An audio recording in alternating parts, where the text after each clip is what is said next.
Hola a todos. El objetivo de este video es aprender a realizar un análisis de histograma con Excel.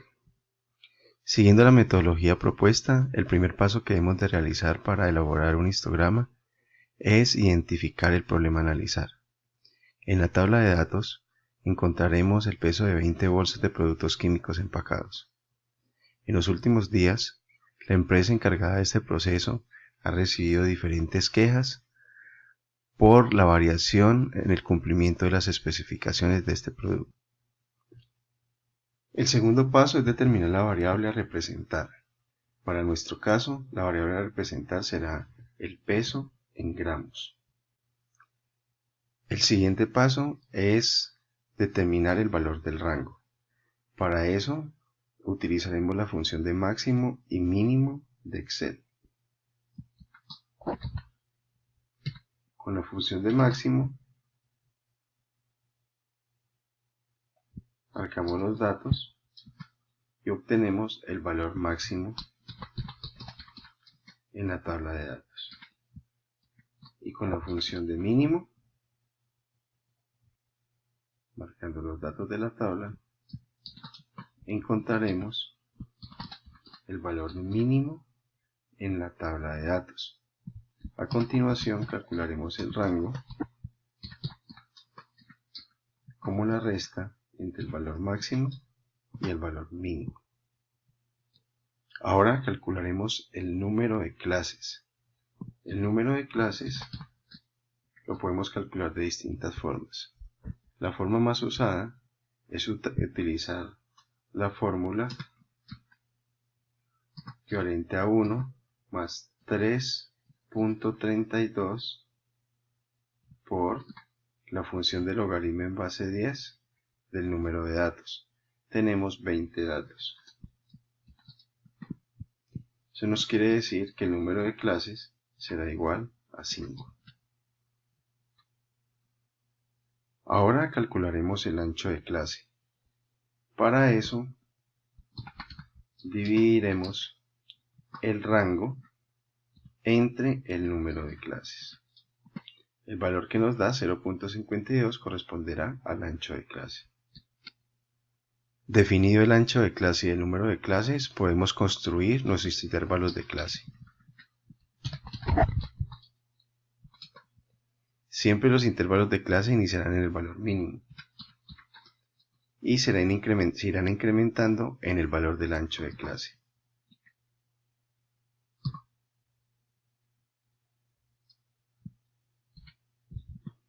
Hasta que lleguemos al valor máximo, es decir, hasta 12.30. Ya con esto tenemos nuestros anchos de clase. Ahora debemos de calcular las frecuencias absolutas de cada una de las clases. Para eso nos valdremos de la función de histograma de Excel. Para poderlo realizar debemos de ingresar por datos, análisis de datos, vamos a histograma, le damos a aceptar y él nos solicitará una información. El rango de entrada corresponde a los datos que vamos a analizar, quiere decir el valor de los pesos. Rango de clases se refiere a las clases que acabamos de calcular. Nos solicitará una celda donde queremos que nos coloque la información que nos va a calcular. Vamos a darle H11 y vamos a darle clic en donde dice crear un gráfico.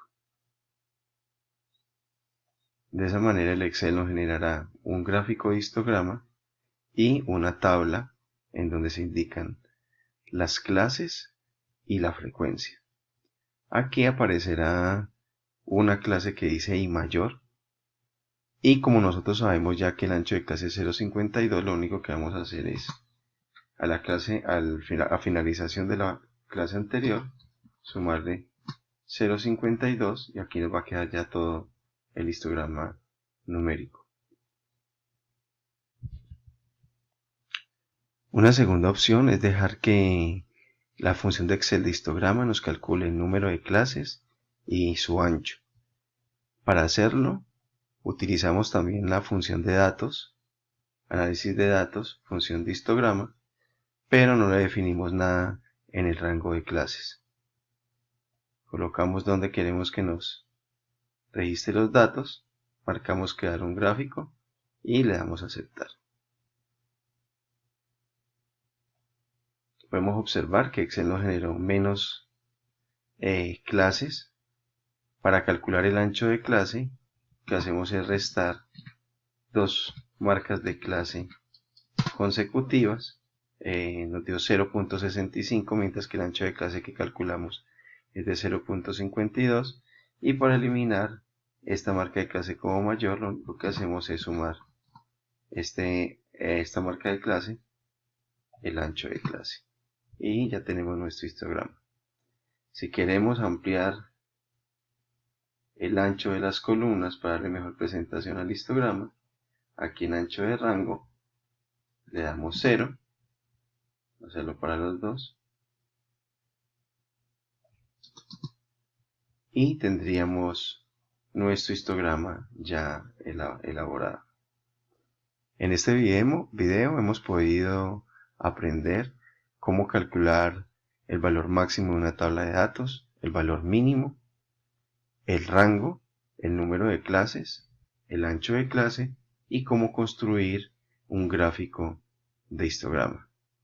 Muchas gracias.